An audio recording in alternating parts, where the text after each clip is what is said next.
cette première partie. Vous avez pu le noter, hein, les films de Catherine Feller ne sont pas des œuvres de repos, du répit ou de l'attente. Nous sommes bien au contraire dans le mouvement permanent, les palpitations du monde. L'artiste en retranscrit avec exigence une expérience qui motive tous nos sens. Et nous revenons donc à la source initiale, aux origines de l'ici et maintenant, vécues au moment même de la prise de vue, ou nous devrions peut-être dire, Catherine, au moment de la prise de vie.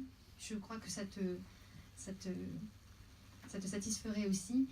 Ce travail de Catherine Feller m'a questionnée pour plusieurs raisons, et je l'ai mis notamment en parallèle avec le travail d'un philosophe, Étienne Bonneau de Condillac, que vous connaissez très certainement. Dans son traité des sensations qu'il a écrit en 1754, il y est question en fait d'une sculpture. Une sculpture qui va s'éveiller au monde, qui va sentir, qui va juger, qui va comparer, qui va aussi se passionner pour ce qu'elle va vivre. Et elle va avoir des avis sur tout, cette sculpture, mais sans réfléchir. Et puis, un jour, elle devient mobile. Elle découvre son corps, va se frotter au monde qui l'environne et va faire l'expérience de l'altérité. Et c'est de cette mobilité, du mouvement, que va naître chez elle la capacité de réflexion. Et j'aimerais qu'on en discute un peu de ce point, Catherine, que tu me dises ce que tu en penses. Peut-être tu peux te rapprocher un peu de moi. Ah. Est-ce qu'on vous gêne si on reste ici? On est dans l'image ou pas? Non, c'est bon. Merci. Tout d'abord, bonsoir. Je n'ai pas encore eu l'occasion de vous dire bonsoir et merci d'être venu. Merci surtout à Aline d'avoir mis en voie mes vidéo-notes et de les caler avec les images. Donc, dans la question que tu viens de me poser, Lynn, il y a un peu les mots-clés principaux. Ça va? Oui, pardon. Le mouvement, l'immobilité, et bon, j'étais étonnée d'entendre le mot sculpture, mais en effet, pourquoi pas le prendre à mon compte, ce mot, puisque elle correspond, la notion de sculpture, à ma façon de travailler. Comme il a un peu été dit dans les vidéo-notes, c'est vrai que je m'immerge, le mot immersion est vraiment important, je m'immerge dans le mouvement de la ville, si possible, la plus grande possible. La grande mégapole m'enchante. Là, je reviens de Pékin, donc 30 millions d'habitants, ça me convient très bien. Et je me poste à un carrefour, et moi-même je deviens immobile, et ma caméra, qui est en fait une sorte de prolongement de mon corps, enregistre toute cette vie qui vient s'organiser autour de moi. Donc c'est un petit peu une sorte de scène primitive, de scène originelle qui m'intéresse, et dans le fond qui fonde ma recherche. Donc je suis là, immobile, et les passants arrivent, les taxis, le trafic, le bruit, le vacarme, le tohu-bohu, le chaos, les cris, le sang, toutes sortes de populations qui passent à travers moi. Et je dirais que c'est une sorte à la fois de réalité, parce que je suis bien réelle, je suis bien dans la ville, même si très rapidement les gens ne me voient pas, m'oublient, je deviens vraiment transparente par mon immobilité, donc ton mot de sculpture est juste. Et dans le fond, je suis en même temps dans un rêve. Donc à la fois, je suis réelle, la caméra enregistre, et la preuve est que dans ma caméra, il y a bien des séquences qui se font prendre. Mais en même temps, je suis dans ma tête, je suis dans mes rêves, je suis vraiment dans mon fantasme, et je vois des choses, je peux faire défiler. Et donc voilà, c'était pour répondre à cette question de rapport entre mouvement et immobilité, et dans cette sorte d'entrechoc, de collision, se créer des vidéos, se créer mon intérêt pour la vie. Je ne sais pas si j'ai répondu à ta question. Tout à fait, mais c'est une question ouverte, donc il n'y avait pas de réponse prédéterminée.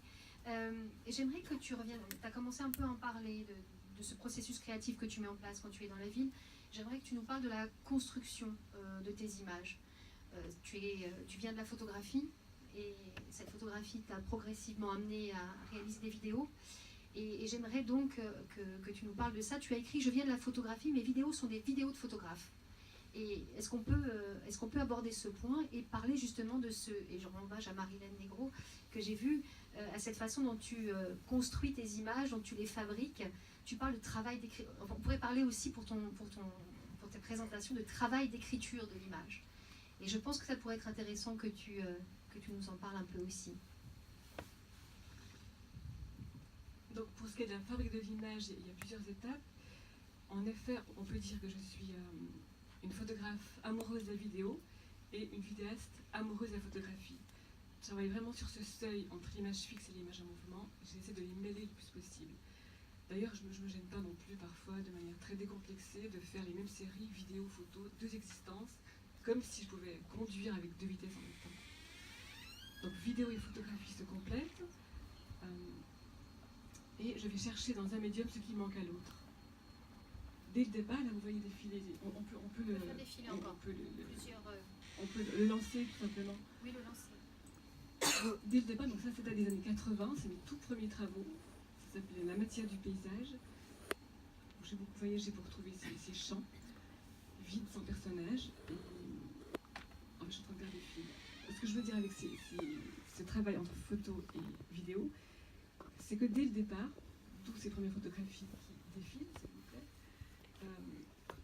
il y avait déjà cette idée de séquence. Ça n'a jamais été, comme Cartier-Bresson, des images uniques, comme je demandais, des singles. C'est toujours été des ensembles, des sortes d'environnement, pour dès le départ donner l'idée de temps qui passe, de choses qui se développent, de déclinaison d'un motif.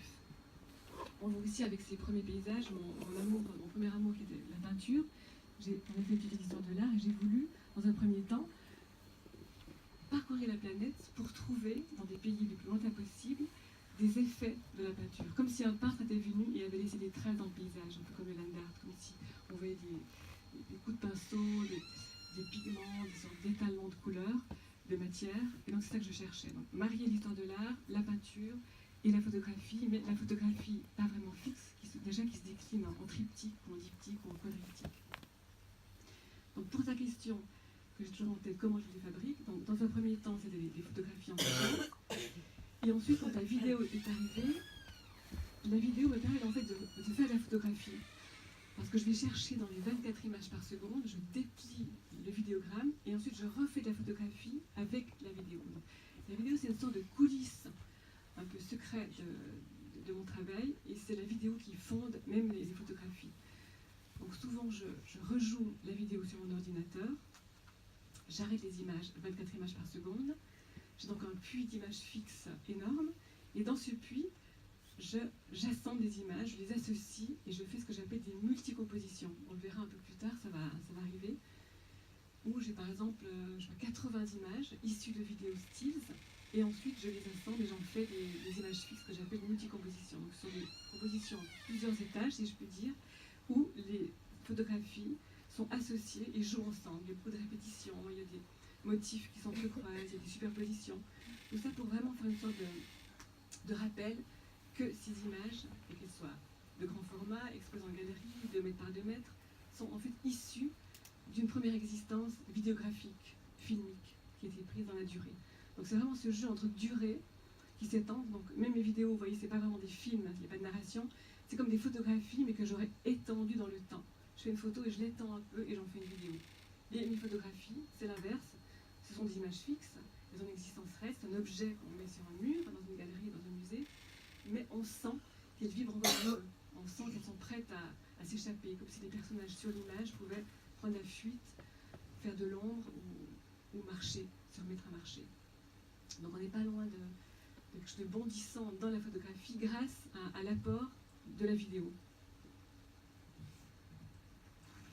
Alors justement, si on revient aussi sur le travail de vidéo, mais aussi sur le travail de la photographie, tu joues beaucoup des superpositions, des reflets, des effets multiples, hein, et tu y intègres aussi des éléments sémantiques, syntaxiques. On peut voir des mots, des phrases parfois. Est-ce que tu pourrais nous parler de ton rapport aussi, et le travail d'écriture que tu as fourni pour ce soir témoigne aussi de ton intérêt pour une forme de littérature.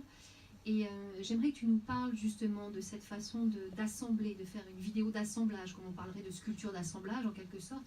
On est vraiment dans cette espèce de mixité, d'hybridation des formes. Et j'aimerais que tu nous parles un petit peu de ça aussi. Alexis, peut-être qu'il faut faire défiler plus rapidement pour faire vos fils. Merci. L'assemblage, l'écriture. Oui, les transparences. En fait, vous allez voir, il y a beaucoup de superpositions dans mon travail, beaucoup de jeux avec ce que la ville me propose, ce que la ville offre comme jeu visuel, comme jeu formel. Et on peut faire défiler un peu plus vite. Voilà, merci. Et donc, dans ces jeux visuels de la ville, que la ville m'inspire en fait avec les jeux de reflets, les vitres des magasins, les miroirs qu'on trouve partout.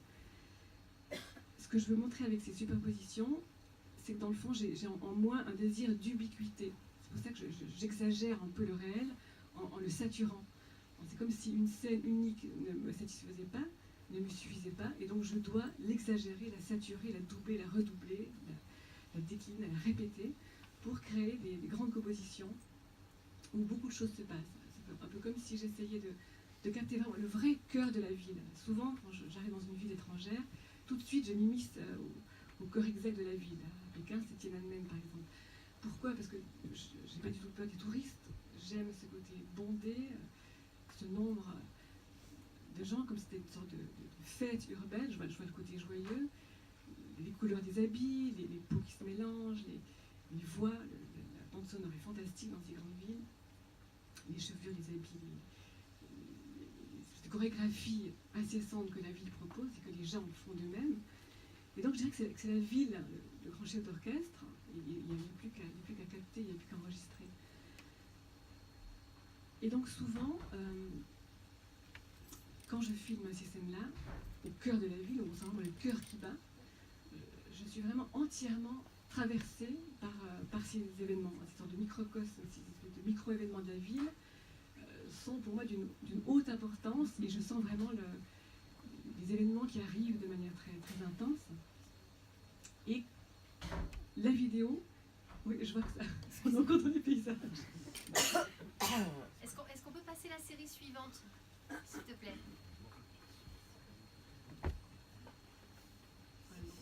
Ah voilà, nous voilà dans les frises urbaines. Ouais, ouais. Donc voilà, pour te répondre, Lynn, donc dans ces moments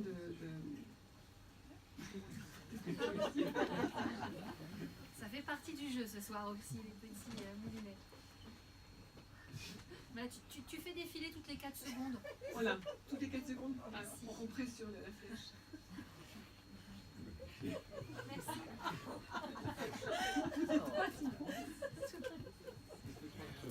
On va pas sortir de New York. Hein. Vas-y, que ça ne t'interrompt pas. Ce n'était pas l'objectif.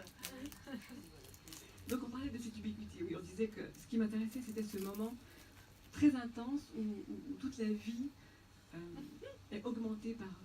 Il faut qu'on aille plus vite. C'est vrai. Bon, ça fait rien. Ce que je dis ne colle pas à ce qu'on voit. Vous ferez le raccord. Mais ce que tu dis correspond à ce qu'on a vu. Oui, voilà, vous l'avez en tête. Donc là on est en fait encore dans New York où, dans un premier temps, pendant les 4 ans où j'ai vécu à New York, les 2 premières années, j'ai tout simplement nié New York et j'ai appliqué à New York les visions de paysages très douces, très calmes, sans personnages. Donc on voit, ils avaient vu les champs auparavant, donc c'est comme si New York était vu à travers un objectif de paysage. Et au bout de 2 ans, j'ai quand même dû accepter l'idée qu'il y avait beaucoup de gens, beaucoup de foule, beaucoup de bruit, et ensuite j'ai progressivement intégré les passants, le trafic, les taxis et les personnages. Voilà, donc, et j'ai toujours pas répondu entièrement à ta question. non, mais je vais y revenir. Ensuite, il y a aussi les mots. Donc, comme je disais, lorsque je me trouve dans un centre urbain très, très dense, très vivant, j'enregistre, je prends des bandes sonores, je fais des photos, j'ai un deuxième appareil, je fais des vidéos, donc je fais tout en même temps, et ensuite je prends aussi des petites notes, parce qu'il y a des petites phrases comme celle que tu viens de lire, qui me tombent toutes cuites, là, comme des gâteaux qui seraient prêts, et que je dois vite noter, parce qu'après, comme vous le savez, ça s'envole. Donc voilà, je fais tout en même temps, parfois je conduis aussi, comme en Californie. Donc voilà, donc cette notion d'ubiquité est importante, et je suis vraiment, littéralement, au sens propre et au sens figuré, traversée par toutes ces données physiques, sensuelles, sonores, le vent, le soleil, le froid, les voix, les imageries de mouvement et les mots. Voilà, donc avec tous ces appareils dont je suis bardée, j'essaie de capter cette multiplicité de sensations. Voilà, c'est ça le maître mot, c'est capter toutes ces sensations qui me parcourent, qui me traversent.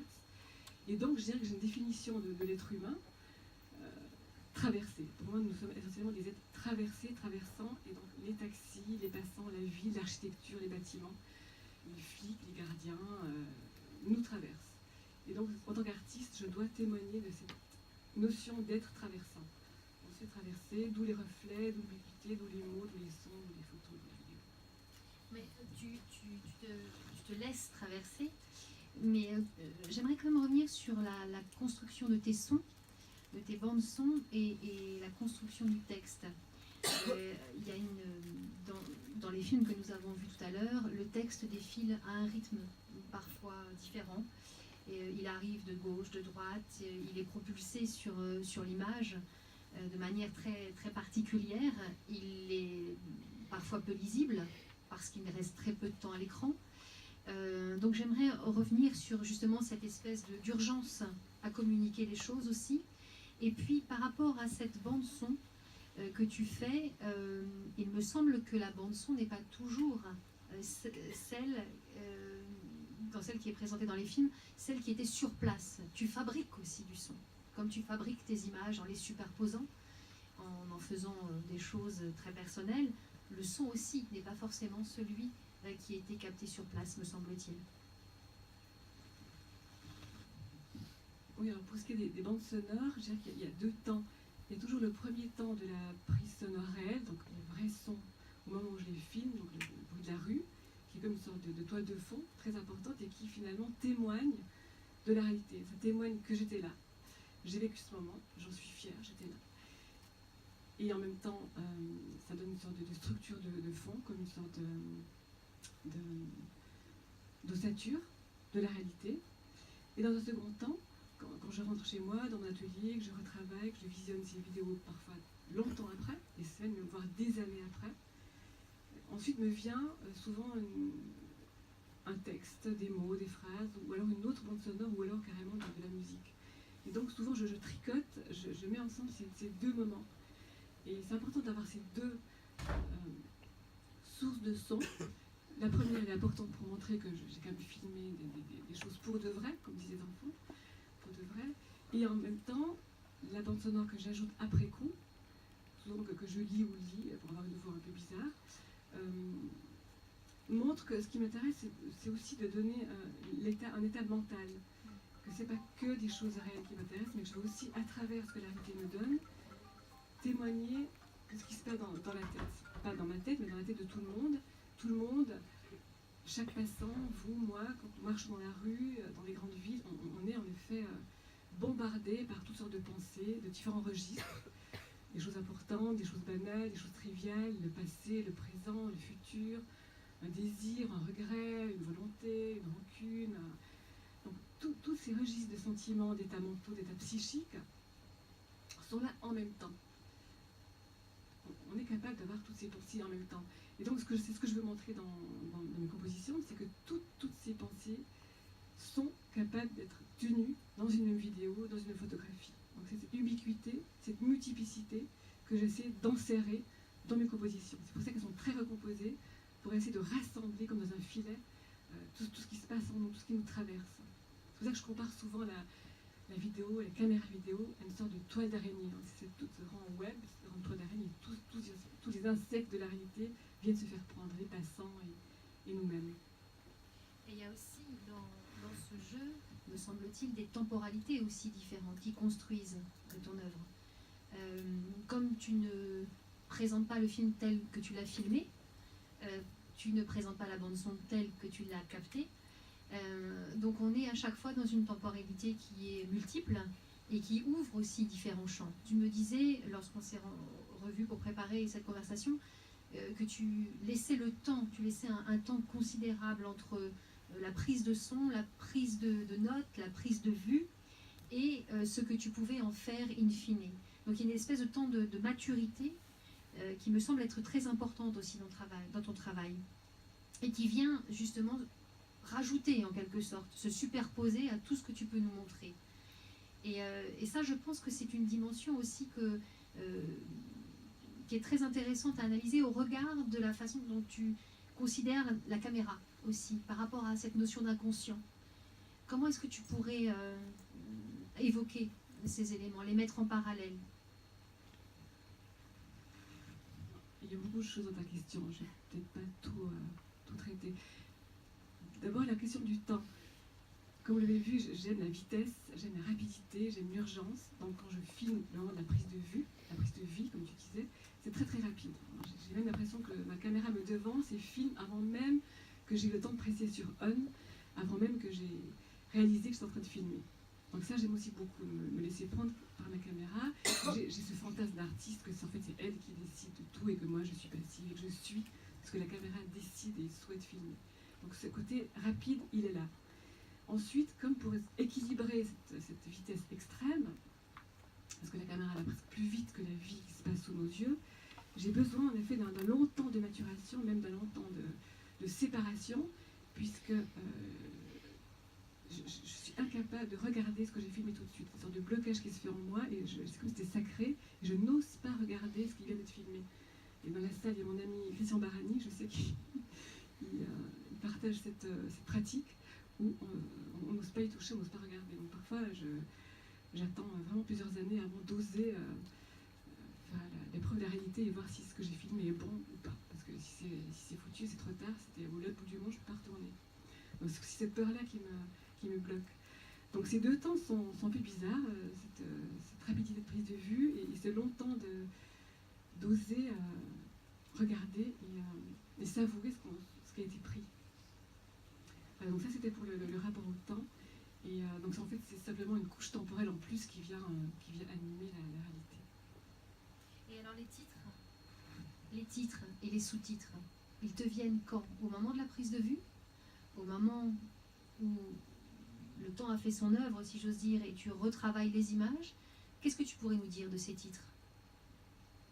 Parce que ce sont des titres et des sous-titres qui sont très importants dans ton travail. Je peux en lire quelques-uns si tu veux, j'en ai noté.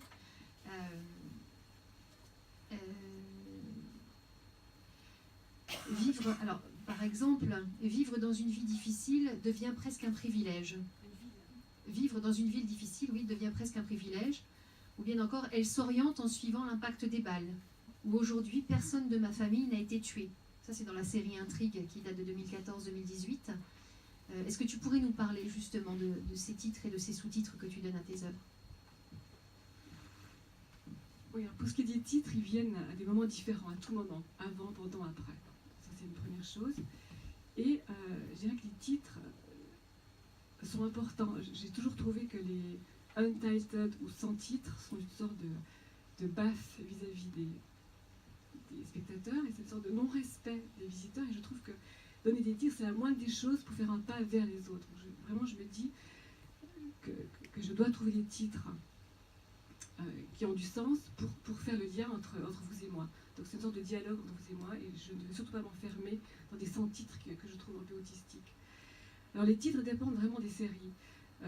Pour les paysages, il m'arrive des tout premiers des années 80, c'est des titres un peu bateaux, comme des peintures qui s'appellent Champs, Or et Jaune, Sillon en mauve, Lagune dorée, qui sont un peu descriptifs. Très Pictural, voilà, des valeurs picturales. La seconde série de paysages qui s'appelle From Above, j'ai carrément inventé des mots, je vous en cite quelques-uns. Embrane, Cendrose, Loukla, Naïma, Trivor, Sort, voilà, pour montrer qu'on est complètement dans l'abstraction. Donc ça c'est pour témoigner justement qu'on est dans l'abstraction. Oui. Tu n'avais pas trouvé de mots suffisants pour correspondre à ce que tu voulais montrer. Pour New York, alors souvent ça dépend du pays où je me trouve. Si c'est à New York, c'est des titres en anglais. Alors là, je témoigne un peu du jeu de la ville. Cool Memories, pour faire un hommage à Baudrillard. Disorder, Rapture, Inside Out, Toy City, Transient, Urban Ritual, NYCYC, She, Them, Tangerine, Presence, Facing the Sea, alors de titre anglais pour redonner l'air de New York à New York. Pour les multicompositions, si l'anglais revient souvent, elle donne une idée du lien entre les images. Related, Survival, Rambling, Cases, qui veut dire écrin, Multi-Voices, He is Coming, Screen Memory. Lorsque les visages apparaissent, lorsque des personnages occupent le devant de la scène, alors là ça devient déjà un peu plus narratif, et là je crée carrément des phrases. Je vous donne quelques-unes. Cette incessante collision me fait sentir chez moi. La nuit, la poussière retombe, mais les démons reviennent. Elle s'oriente en suivant l'impact des balles. Elle cherche les traces englouties. Voilà, c'est un exemple de titres pour des personnages. Et alors comment te viennent ces titres, par exemple, très narratifs, justement, qui racontent beaucoup, indépendamment de l'image que l'on peut voir? Rien que le titre est extrêmement évocateur, parfois d'une violence assez forte aussi. Comment te viennent-ils, ces titres? Justement, ils me sont inspirés par les villes. Pour Johannesburg, vu que l'actualité politique était violente, j'ai retranscrit dans les titres. Donc c'est une sorte d'écho, c'est une sorte de tambour qui prend la pulsation des villes. Donc ça reflète un peu la vie des villes et l'ambiance que j'ai ressentie. Est-ce qu'on peut dire qu'il y a, on n'a pas abordé ce terrain-là, mais est-ce qu'on peut dire qu'il y a un terrain quand même à travers ces titres, à travers certaines images, à travers certains films qu'on a pu voir ce soir? Est-ce qu'il y a une dimension politique dans ton travail, ou une dimension engagée? Je ne parle pas de documentaire, hein, on est bien d'accord, mais une dimension politique ou engagée dans certaines de tes images? Pas directement politique, je crois que vous l'avez vu. Quand j'ai exposé en Chine au musée de Canton à Guangzhou récemment, j'ai voulu justement faire un portrait subjectif de la ville, et en filmant des femmes et en ayant comme concept de départ l'idée que c'était la femme chinoise qui aujourd'hui incarne la ville et incarne la société chinoise. Comment la société chinoise, avec ses changements drastiques, se fait porter par les femmes, par leurs sensations, par leur vision de la ville et même par leur allure dans la ville. Et pour montrer que même si les visions subjectives sont politiques, la censure a mis son nez dedans et a failli interdire l'exposition, parce qu'il trouvait que de donner la parole aux femmes, de dire « je », d'avoir des visions personnelles, était politique. Donc là, ça pose une réponse, parce qu'en effet, je ne vais pas m'occuper en retroussant mes manches de sujets politiques, c'est pas mon registre, mais parfois, en étant personnel, en étant poétique, ça peut déranger des sensibilités de certains pays. Justement, tu évoquais les femmes. Elles ont la part belle dans tes œuvres. On en voit beaucoup. Elles sont souvent anonymes. Elles sont à la dérobée. Qu'est-ce que tu pourrais nous dire de ce rapport justement à ces femmes que tu croises dans la ville? Pourquoi un focus plus spécifique sur elles? Pourquoi est-ce qu'elles apparaissent de manière plus régulière dans ton travail? J'ai envie de répondre par une boutade en disant que sur la planète, un homme sur deux est une femme. Et que l'ensemble des femmes n'est pas une femme.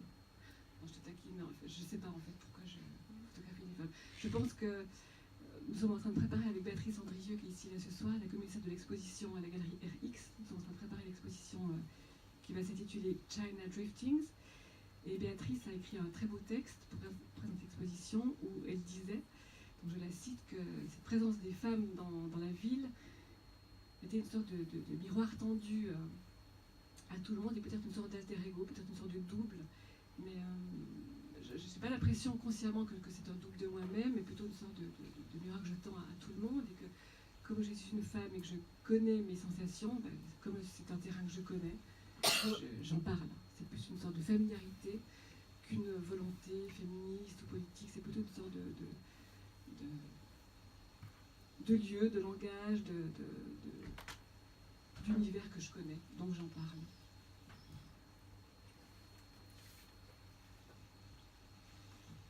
Alors, puisqu'on est dans le sujet des femmes, est-ce que tu pourrais maintenant aborder justement le rapport qui existe dans tes œuvres, que ce soit la vidéo ou la photographie, le rapport du corps à la ville? On a vu que les premières images, les premières œuvres que tu as réalisées étaient des images où l'humain n'était pas présent, mais très vite, ça devient quelque chose de très urbain, ton travail devient très urbain, et donc on voit ces corps dans la ville, on voit comment ils évoluent. Qu'est-ce que c'est que ce rapport au corps, à l'architecture pour toi? Qu'est-ce que tu peux nous dire de cet élément? Alors en effet, vous avez vu, je ne suis pas une photographe humaniste, donc je ne vais pas faire des portraits réalistes, exacts, précis. Ce qui m'intéresse, c'est plutôt presque la valeur urbaine des gens. Donc j'ai envie de dire que mes personnages dans les photographies, dans les vidéos, sont ont une identité, j'ai envie de dire, mi-urbaine et mi-humaine. C'est une sorte de magma où l'humain et l'urbain se mélangent et créent des personnages bizarres qui sont représentés dans mes photographies. Donc je dirais mi-urbain, mi-humain, c'est pas très Dans gentil. l'hybridation. Voilà, dans l'hybridation, dans le mélange, dans la traversée des genres. Et donc le corps est là pour en témoigner. J'aime beaucoup mon appareil de travail, j'aime beaucoup ma caméra, j'aime beaucoup mon appareil photographique, et il fait partie de mon corps. Et j'aime beaucoup jouer avec son emplacement, son point de vue. Donc je le mets derrière les yeux, devant ma bouche, au bout de mon bras. Je peux le laisser pendre comme une montre. Je le mets sur mon ventre, sur ma poitrine, sur mes genoux. Donc j'aime bien le balader partout, balader ma caméra et jouer avec ses points de vue comme si le fait de l'imprimer dans mon corps me permettait d'être plus inconsciente, d'être moins volontariste, moins rationnelle et donner à ma caméra le plein rôle. J'ai envie de dire que c'est elle l'héroïne principale. C'est la protagoniste principale et c'est elle qui décide de quand je filme. Et en la plaçant à différents endroits de mon corps, ça me permet d'être peut-être plus libre et de faire jouer le mouvement, de faire jouer le pas, de faire jouer cette avancée dans les rues, dans les champs, dans la ville, dans les rues, dans les avenues qui se croisent. Donc ce corps se prête à tous ces jeux et devient presque un corps enregistreur. Si je pouvais, je me mettrais une puce dans le corps pour que ça filme en continu. Donc c'est vraiment cette approche-là, que le corps soit une sorte de médium enregistreur en continu. Maintenant avec des iPhones on s'en approche, ou avec des GoPro. Mais voilà, c'est cette notion du corps qui est là pour témoigner de cette vie de la vie, toujours. Mais ça c'est ton rapport au corps qui est le tien. Là tu parles de ton processus créatif qui est très intéressant et qui met en marche, si j'ose dire, tout un ensemble d'éléments. Mais le corps que tu représentes, ou le corps qui est présent plutôt que représenté, le corps qui est présent dans cette architecture, le corps qui est souvent anonyme, le corps qui déambule dans la ville, quels sont qu'est-ce que tu pourrais nous dire de cet élément en particulier et quelles sont peut-être tes sources d'inspiration? Qu'est-ce qui dans la littérature peut-être a motivé aussi cette envie de représenter le corps, ou dans le cinéma, puisqu'on n'a pas parlé de ton rapport à la littérature et au cinéma encore, mais ça peut peut-être être une occasion d'aborder ce point aussi. Tu m'as demandé qu'est-ce que c'est que ce corps. C'est plutôt justement une sorte de corps, si il est constamment anonyme, si souvent les femmes sont vues de dos, c'est pour que justement tout le monde puisse se l'approprier, pour que tout le monde puisse dire c'est moi. J'ai envie de dire je suis une femme chinoise, oui c'est aussi moi. Tout le monde peut se dire c'est moi qui vis dans ces villes. Ce corps il est morcelé, il est fragmenté, il est montré aussi souvent de dos, il est montré en mouvement, pour que tout le monde entre dans l'image et prenne place. C'est une sorte de communication totale. Pour ce qui m'a inspiré, là, j'ai peur qu'on n'ait pas le temps de parler de tout. Non, mais que de quelques éléments peut-être qui pourraient nous permettre de mieux cerner, si tu le souhaites, pas. Dans le désordre, je sais pas, Marguerite Duras, Ozu, Bergman, enfin, cinéma italien, non, je n'y arrive pas. D'accord. Puisqu'on était dans le corps, on va parler peut-être de cette notion d'entre-deux qui existe dans tes images, dans la construction de certaines de tes images, entre deux espaces de vision, de culture, souvent, entre le domaine privé et le domaine public aussi, entre la réalité et le souvenir, entre l'image et l'image fantasmée. J'ai pu remarquer, par exemple, dans Visage de ville, alors on l'a passé tout à l'heure, je crois, que l'apparition du visage se faisait entre deux plans, justement, dans un espace assez étrange, assez singulier. Il apparaissait comme ça. Est-ce que tu peux nous parler justement de ce rapport à cet interstice, à cet espace entre, qui existe beaucoup dans tes images? Tu as dit entre deux, c'est vrai, c'est un mot auquel je n'avais pas pensé, mais qui est beau. On peut aussi parler de coupure, comment je coupe les images, comment j'introduis de manière peut-être un peu parfois gonfler des visages au plein milieu de la ville, sans vouloir forcément les marier. On peut aussi parler de répétition, comme un motif s'impose sur une composition urbaine. Et moi j'aurais presque plutôt envie de parler d'inconscient. On parle d'invisible aussi, c'est le site de ce soir, mais aussi peut-être, puisqu'on parle d'inconscient, de non-vu, de non voulu, de non organisé. J'ai l'impression que cette caméra qui va vite, elle capte ce que moi je n'ai pas perçu. Et c'est ça qui m'intéresse. Comment cette caméra avec qui je joue a eu le culot d'enregistrer des choses que j'ai même pas vues. Et donc je suis contre la phrase de Roland Barthes qui disait la photographie enregistre ce qui a été. Et moi je dirais exactement le contraire. La photographie enregistre ce qui n'a pas été. Et pourtant c'est là. Alors, j'ai l'impression que je filme, je ne vois pas ce que je filme parce que ça va trop vite, donc je ne comprends pas ce que je suis en train de filmer. Et 6 mois plus tard, 2 ans plus tard, je vois ces vidéos, je regarde ce que j'ai en effet filmé. Et surprise, je n'avais absolument pas vu, pas seulement à cause de la du temps, mais je n'ai pas du tout vu ce que j'avais filmé.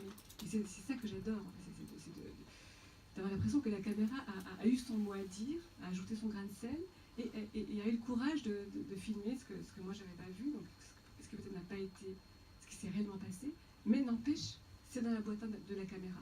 Donc voilà, c'est un peu un fantasme d'artiste, hein, vous allez me dire que je délire un peu, mais c'est vraiment ce que je ressens, et c'est ce qui se passe. Parce que j'ai pas vu ce que j'ai filmé, et pourtant c'est là. Donc c'est peut-être ça, c'est entre deux, c'est entre la réalité et le désir de filmer, mais que j'ai pas vu tout de suite. C'est ce jeu-là. Est-ce que tu pourrais nous parler justement de cette série alors je ne vais pas faire le mauvais jeu de mots que j'ai fait quand on s'est vu, Ravage et Dérangeuse, c'est ça? Ce sont deux séries très singulières dans ton travail qui finalement ne s'inscrivent pas dans ce que nous avons abordé ce soir, dans tous les cas s'inscrivent de manière peut-être un peu plus lointaine. Il y en a une qui se place du côté du théâtre et du côté notamment des coulisses du théâtre, et l'autre qui met en scène en fait des personnages, des femmes qui sont dans des univers qui leur sont familiers et qui sont des images qui se superposent les unes aux autres. Alors je disais que c'était un processus, notamment pour cette dernière dont je viens de parler, c'est un processus créatif qui est, que vous voyez ici, qui est assez peu usité manifestement dans ton travail, puisque là tu fais vraiment poser des gens. Tu donnes des directives en quelque sorte aux personnes qui posent pour ces photographies. Donc c'est un processus complètement différent. Peut-être on peut aussi l'aborder. Et le rapport au théâtre, bien sûr, à ses coulisses. Alors en effet, pour la série des Dérangeuses, c'est la première fois que je vous ai posé des assistantes, ma fille, ma voisine, des amis, dans différents appartements. Et en 5 minutes, on mettait tout par terre, tout ce qu'il y avait dans les armoires, ça va très vite. Et c'était une sorte de composition à la fois picturale et à la fois urbaine. Parce que là, de nouveau, j'avais l'impression que, en voulant explorer le territoire de l'intime, du chez-soi, de l'intérieur, mais de nouveau, la ville apparaissait. Alors j'avais l'impression, parce qu'on ouvrait aussi les fenêtres, quand il y avait des balcons, j'avais l'impression que ce chaos, cette pulvérisation des objets, était, elle aussi, amenée par la ville. J'avais l'impression que c'est la ville elle-même qui crée ce chaos. C'est pas moi, c'est pas vous, c'est pas toi, c'est la ville, c'est les camions, c'est les taxis, c'est les passants qui viennent dans nos appartements, qu'on croit privés, qu'on croit intimes, qu'on croit tranquilles, et le trafic de la ville, le tohu-bohu de la ville, les pulsations de la ville viennent et sèment le désordre. Donc c'est un peu ça que je voulais montrer. On est dedans, mais en fait on est dehors. C'est la ville qui s'invite chez nous, comme dans des expositions muséales. J'aime faire rentrer la ville dans les musées. C'est souvent des scénarios d'exposition où les mises en scène de vidéos, de cycles vidéo, de phrases, de sons, de photographies miment la structure de la ville, des rues et des avenues qui se croisent à angle droit ou qui sont parallèles. Voilà, donc c'est une sorte de jeu entre le dedans et le dehors, l'intime et l'extime, qui viennent s'inviter chez nous. Et pour la dernière série qui arrive maintenant, vous voyez, on est parfaitement coordonnés avec Alexis, que j'ai intitulé Ravage. Pendant 4 ans, je suis allée photographier en fin de spectacle au Théâtre de Montpellier les 13 vents, qui s'appelle aussi HTH, Humain trop humain, systématiquement, à minuit, pendant 5 minutes, les fins de toutes les représentations théâtrales. Donc je ne savais pas ce qui avait été représenté. Volontairement, je ne voulais pas savoir le titre de la pièce ou le sujet qui était sur scène, et moi je devais, avec ma caméra et mon trépied, vite prendre ce qui avait eu lieu. Donc là, c'est pas moi qui mettais en scène, qui mettait en scène les habits, le désordre, les affaires personnelles, mais c'était le metteur en scène qui avait eu une pièce où les comédiens avaient vécu, avaient crié, proféré des phrases, et moi j'intervenais juste les 5 dernières minutes. Je m'invitais à ce moment-là pour photographier le résultat final, comme les restes d'un repas, les restes d'une action, les restes d'une dispute, et c'est là que j'interviens.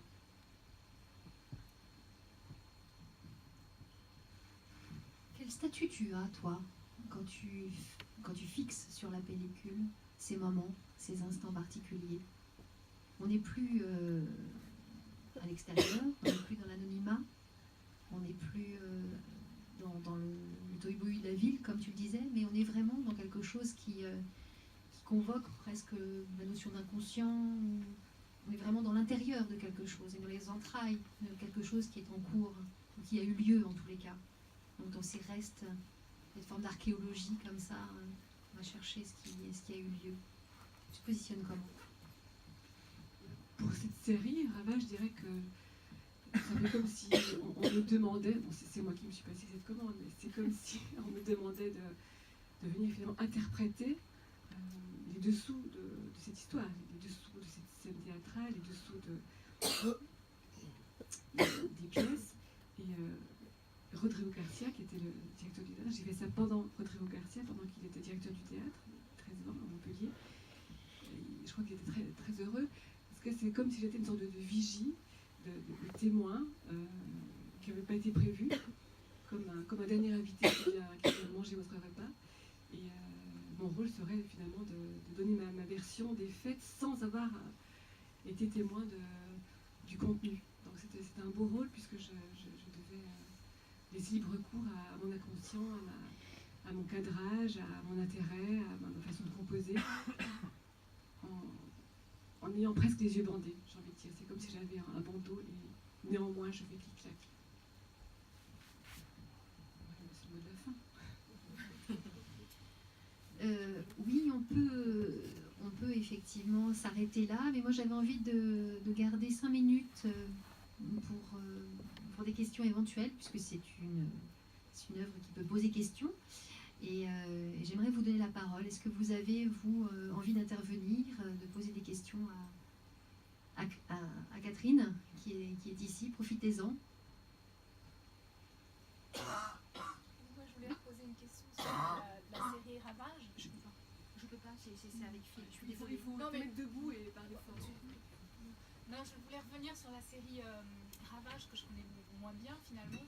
Donc, on aura compris que toi, effectivement, dans ton travail, l'idée de protocole n'est pas du tout imaginée. Mais alors, là, je me demandais à quel moment, c'est jamais le même cadrage. Tu arrivais dans la pièce, dans le théâtre, et à quel moment tu décides que c'est là que tu dois photographier? Au niveau du point de vue, tu Ouais. Alors, ça dépend du décor, parce que parfois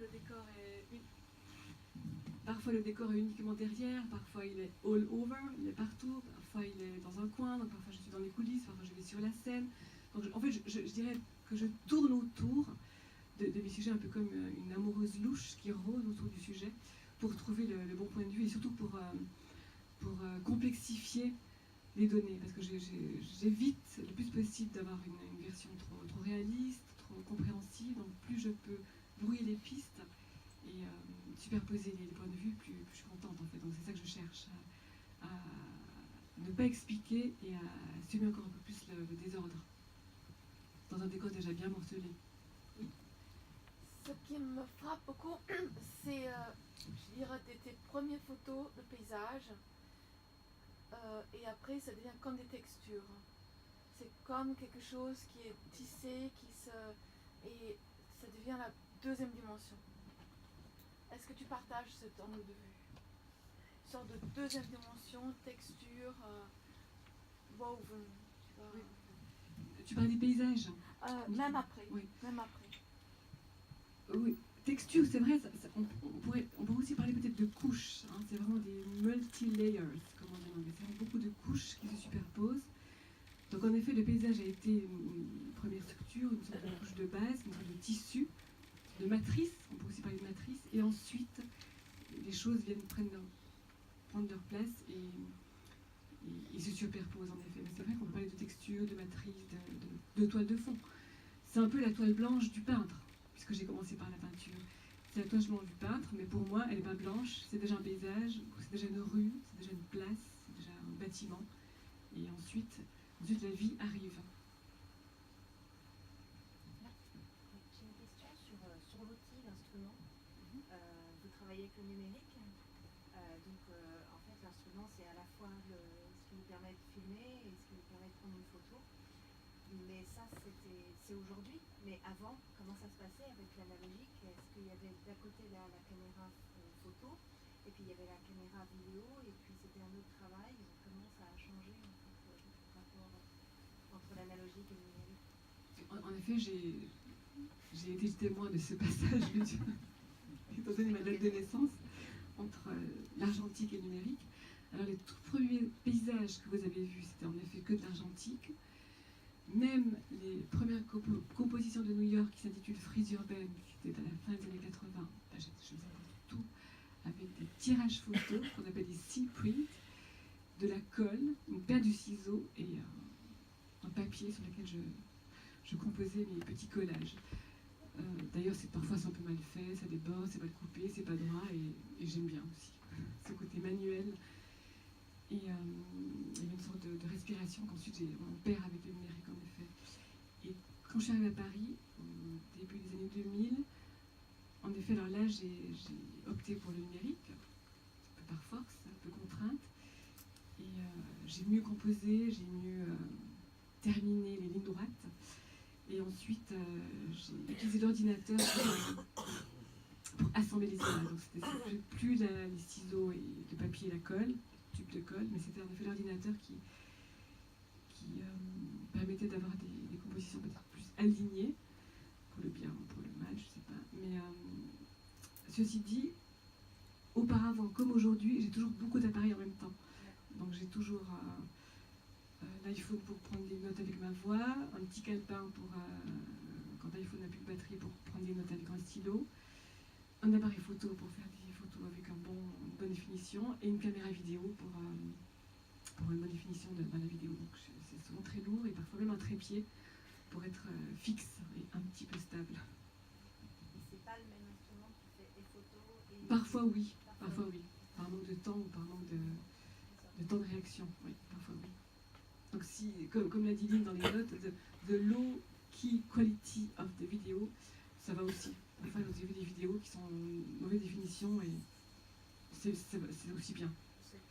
Voilà, l'important, ce qui prime, c'est vraiment la prise de vue, le côté capture, rapture même, que le côté extrêmement léché.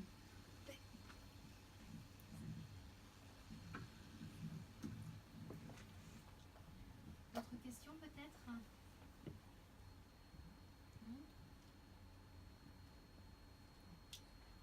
Oui. J'en ai une. Pour ton travail, Catherine, on a l'impression que tu décides que ça sera une œuvre quand tu la redécouvres, pas quand tu la filmes ou la photographies. Oui, c'est vrai, j'y ai pas pensé. Je crois que, en effet, quand je la filme, je suis tellement bombardée par des milliers de sensations, de perceptions, de pensées, d'idées, que j'ai pas encore le temps de me dire, ça, ce sera quelque chose de bien, ça fera une œuvre. Non. Je me dis, voilà, je suis là, je suis à Pékin, je suis au bout du monde, il faut que ça marche, il faut que la prise soit bonne et que la moisson soit riche. Ensuite, il y aura le temps, en effet, de dépôt d'images, de cristallisation, des désirs aussi, et des données techniques et matérielles. Et en effet, c'est vraiment après, dans le long temps qui suit, que je réalise si cette vidéo est... On peut en faire quelque chose ou pas, si c'est exploitable ou pas, ou si je laisse tomber. Et parfois, en effet, ça peut être même du contraire. Parfois, par moments, j'ai l'impression que ce soit extraordinaire, et au final, c'est assez plat. Et c'est des petites choses inattendues, ou même un peu plates, qui tout d'un coup deviennent passionnantes pour une exposition, par exemple. Donc c'est vraiment un jeu entre le moment vécu et l'après-coup, où là j'ai vraiment le temps de réfléchir et de réaliser avec le conscience ce que l'inconscient a pris. Il y a vraiment deux temporalités. C'est le luxe de cette technique de travail. Oui. Et combien de temps durent vos moments urbains qui vous traversent? 5 5 minutes, une demi-heure, 1 heure, 3 heures, une journée? Oui, c'est une bonne question parce que c'est tellement intense qu'à la fin de la journée, je suis complètement ivre. J'ai comme des sonnets, je marche plus très droit, je vois plus rien, mes yeux se brouillent, j'entends plus rien, je titube. Donc vraiment, j'attrape des sonnets de vision. Et donc, je dirais que 2-3 heures, c'est un maximum parce que c'est vraiment vécu de tous mes pores. Voilà. Donc ensuite, j'en peux plus. Donc c'est pour ça que je peux très bien faire un. Il m'est arrivé, il ne faudrait pas le dire au directeur de musée, mais il m'est arrivé de construire des expositions énormes de 2000 mètres carrés en passant 2 semaines sur place. Donc c'est totalement de la folie, mais j'avais assez de matériel pour finalement construire un univers avec la multiplicité d'images que j'ai ramassées comme un. En fait, je suis une sorte de. Je suis comme un paysan, je suis comme un agriculteur qui moissonne et qui ramasse ses fruits dans la terre. Moi, c'est dans la ville, avec ma caméra. Et c'est le rapport justement à cette notion de série aussi, qui est très présente dans ton travail. Cette façon, ça rejoint effectivement cette façon de travailler un peu dans l'urgence et de prendre et de prendre et de prendre et d'établir des séries que tu nous montres après et finir l'exposition. Oui, finalement, la post-production est beaucoup plus longue. Ah oui, c'est incomparable. Vraiment. Rageant. D'autres questions? Non? Eh bien, on va te remercier, Catherine. Merci beaucoup.